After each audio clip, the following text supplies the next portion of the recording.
No denying it feels very much like it's either the Panthers or the Broncos premiership to lose in season 2023. From prelim final number 1, the Storm and Roosters fighting for the right to take on the reigning premiers. The Broncos sit and wait at Suncorp Stadium. What a night that'll be in just under 2 weeks when they play either the Warriors or the Knights, who clash this Saturday afternoon in Auckland. But as we dissect and have a look at what happened over the weekend, we heard from Gus earlier, Gal, about this gap between the best and the rest. But is there a gap there? And just how big is it between the top two and the other five? Yeah, I think there is. And I still think Penrith are in front. Look, Brisbane are going really, really well. They've got some X-Factor. They've got really good forward pack. I've spoken about them before. They have been together for many, many years. I wouldn't spoon 3 or 4 years ago now. Look at them.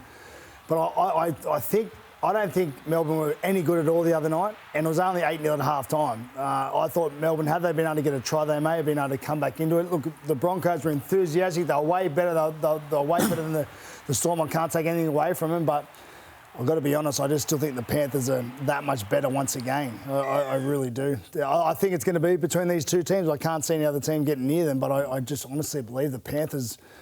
I think the Panthers are just so good. They were just consistently so good throughout that game. I thought the second half, the Broncos were obviously a whole lot better, scored some points, but I still think the gap between Penrith and the rest is a fair bit. More on Penrith in a moment, Gus. The Broncos, Adam Reynolds just keeps on proving just how valuable he is. How long would you keep him at the club for? Well, until he can't stand up, and he's nearly approaching that part. Like, he breaks down every few weeks, and he's got injury worries. They needed a game manager for all these young players, and they've certainly got that. And I think they'd like to keep him going as long as possible. They'd like him to play with Ezra Mann for as long as possible, because I think Ezra Mann down the track looks like a long-term 7 to me, but he's certainly not in this man's game management class at the moment.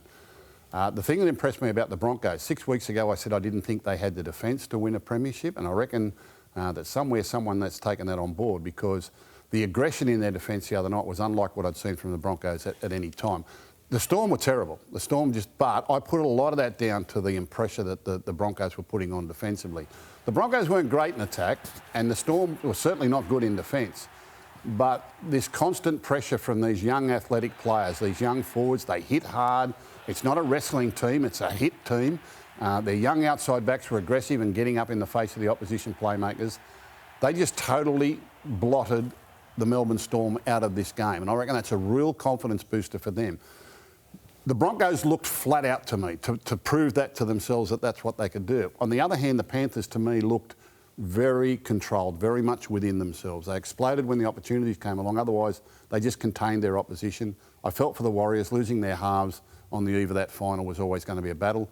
Plus, in the back of their minds, they know they've got a home semi-final at New Zealand next week. Their semi-final campaign starts next week. It didn't start this week. It was just a little bridge too far for them last weekend. And I thought Panthers really controlled them easily and did as much as they had to do, got it done professionally. The Broncos went to a new level of intensity in defence, which is what they're going to need if they're going to want to win this comp. Gus, you've sat here before and said you saw a superstar in Rhys Walsh from the moment you saw him. In saying that, does that surprise you that the Warriors let him go in the situation that it did last year? Because he's a generational player, Rhys Walsh.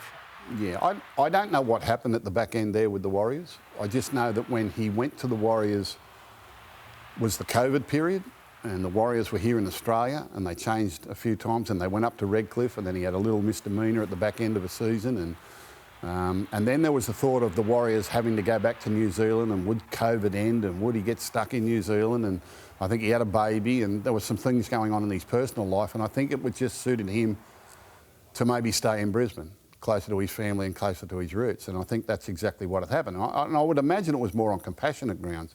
Can't imagine the Warriors letting him go on ability. It was more on compassionate grounds, and he's done that. And he's obviously very comfortable up there and at home. But from the first time I saw him, he is a superstar, and he's only going to get better.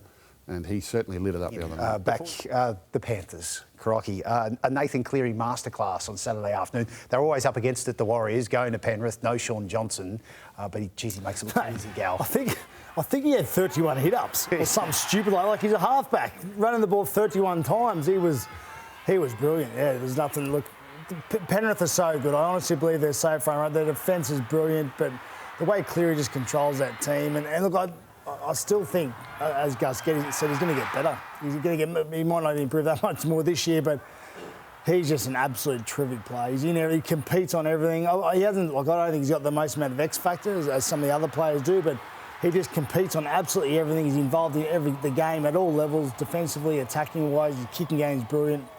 That game the other night was probably his best game at club footy, I think. I went out to Penrith before the start of the final series and actually sat down with Nathan and we're talking to him about greatness and his pursuit of greatness. Now, he doesn't actively go out to be the best player to ever play the game, but he's starting to get into that conversation around JT, Andrew Johns. He's probably achieved more than them at a young age than they had at a similar age. At what point do we start looking at Nathan Cleary and thinking he is in that conversation?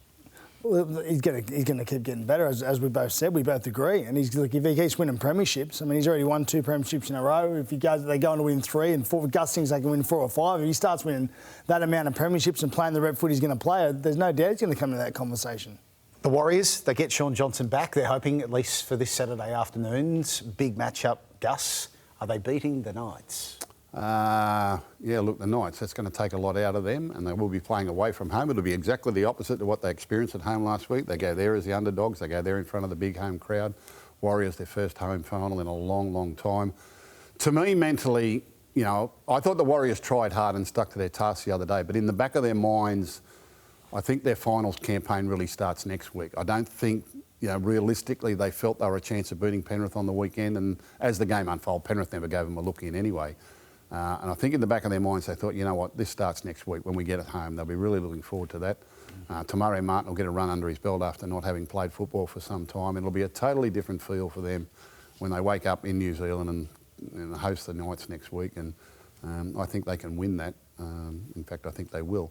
Going to be an awesome task for the Knights to come off the back of that emotional extra time victory the other night and get it done over there. Live and free from 3. What will be a beauty from Outsmart Stadium?